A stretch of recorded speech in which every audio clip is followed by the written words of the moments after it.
Good afternoon. It's great joy and honor that I announce to you after 83 days between Masses with people. Obviously, we've had the live streamed Masses, and as great as the live streamed Masses are, they're not quite the same as a Mass with people, especially for you who are unable to receive Holy Communion. And so it's with great joy and honor that I announce that St. Joseph Church in Los Banos will be opening up under a little bit different schedule, but we'll be opening up this coming weekend, Saturday and Sunday, the Solemnity of the Most Holy Trinity. Many other churches in the diocese will be waiting to open up on the Solemnity of the Corpus Christi, the body and blood of our Lord Jesus Christ, which will be the following weekend, June 13th and 14th. But I think we're about ready to go, and so we'll open up for Masses once again on this weekend, Saturday and Sunday, June 6th and June 7th. And we will have, as I said, a little bit different schedule than we have been used to. We have on Saturday, 5 p.m. in English, Saturday evening, 8 p.m. in Spanish. On Sunday, we will have 8 a.m. in English, 10 a.m. in Spanish, and 8 p.m. in Spanish as well. That'll be the new schedule for the foreseeable future. As I always say, nothing is written in stone. If we need to add more Masses, we'll try to add more Masses. The difficulty with this new schedule is that, and the kind of the driving reason for it is because one of the guidelines for the Diocese of Fresno says that we are unable to have Masses outside when it is higher than 90 degrees. And so that kind of puts a crimp on our afternoon Masses, our 1 o'clock Mass. Many days at 11 o'clock, it's already 90 degrees on a summer day. So those Masses we have removed from the Sunday schedule and sort of adjusted the Sunday schedule as well a little tiny bit to the Saturday night schedule. But that is our new schedule. The dispensation is still in effect. I always like to say that because sometimes, as I've said before, some of you will not want to come. Some of you are older. Some of you are in high-risk groups that you might have underlying conditions or something, and you don't want to take a risk by coming. That's fine. That's okay. 2 of the Masses will be live streamed, which of course means that you can watch it any time during the day. You don't have to. We're going to live stream 2 particular Masses, I think one on Saturday and one on Sunday. If if you're not ready to watch it at that time, you can watch it anytime you want during the day. So 2 of the Masses, one in Spanish, one in English, will be live streamed. So you can continue watching the Mass at home if you desire to do that. Or you are able to come. If you're able to come, come. It's of course it's at your own risk. We're all here at our own risk. We all have to decide for ourselves if there's a particular risk. Do I go or do I not go? And for some people that will be I'm going to go, and for some people it's going to be I'm not going to go. And that's okay. The bishop has extended that dispensation probably for the very foreseeable future. I can't imagine it being taken away anytime soon. So that probably will be in place. Have my cheat notes. I'm a professional homilist. I was telling Dalton. I said when I preach, I don't ever use any notes. But when I do these PSAs, I have to have my little cheat notes here, so I don't want to forget anything. All of the Masses, of course, will require social distancing, face masks, and sanitizing.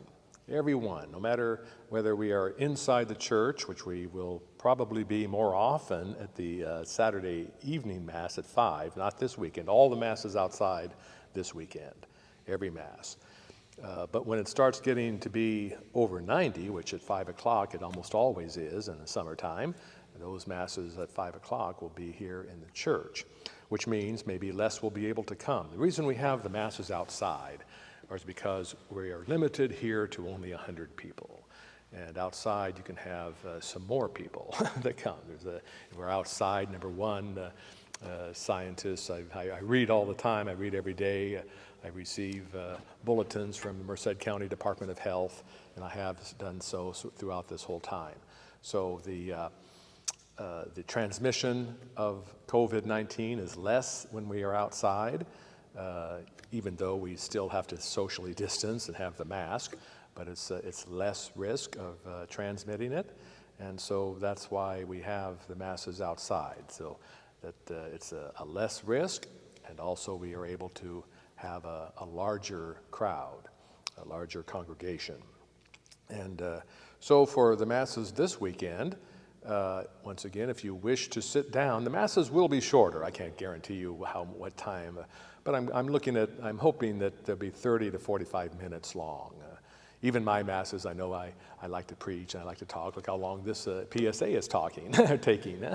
So, but you know, I'm going to really work hard at breaking it down so we get to a shorter mass.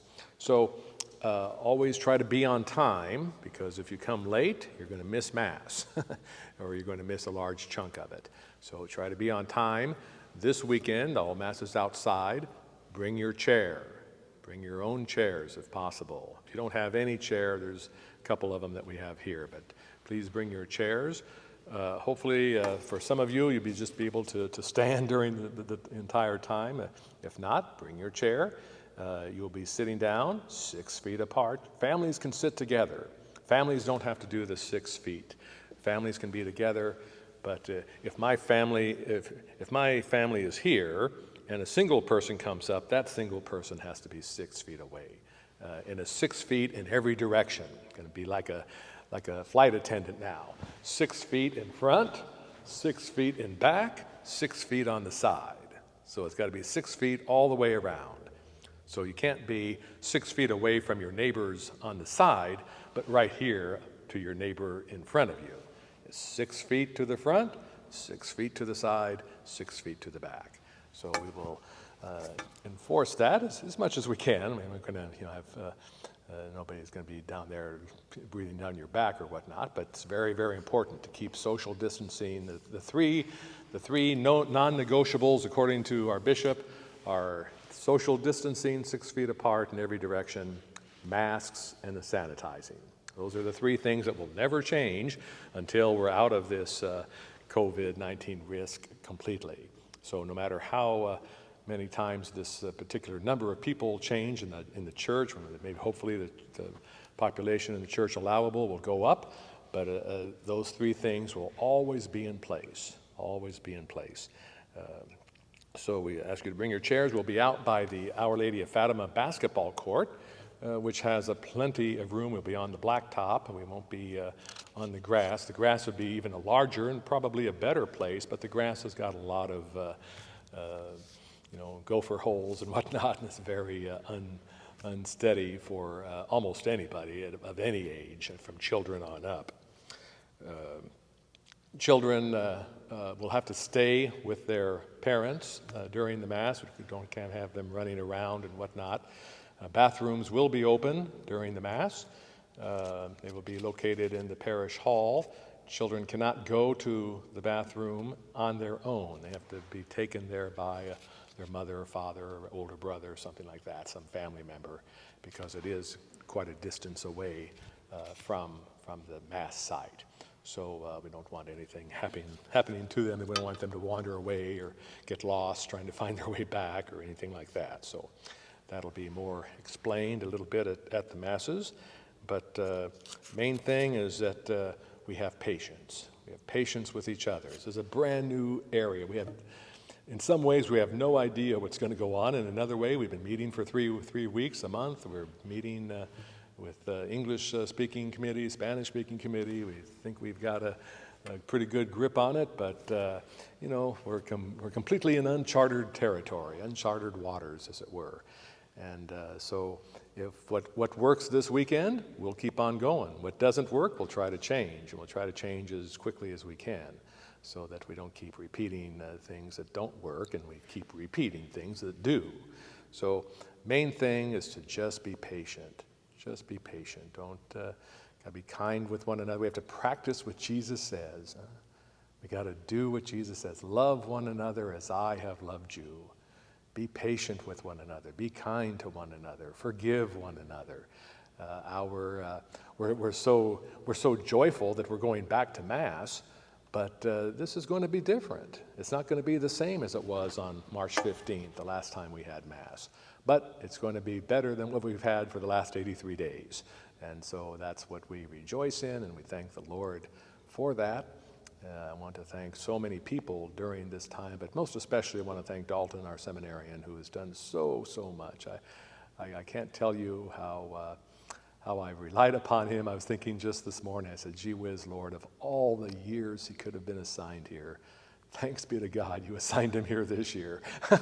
So that's a little bit of my own personal thanks to him. But without him, we could have probably gotten through it a little bit, but nothing like we did with him. So really want to thank him and the committee members who have been working faithfully and on every aspect of this.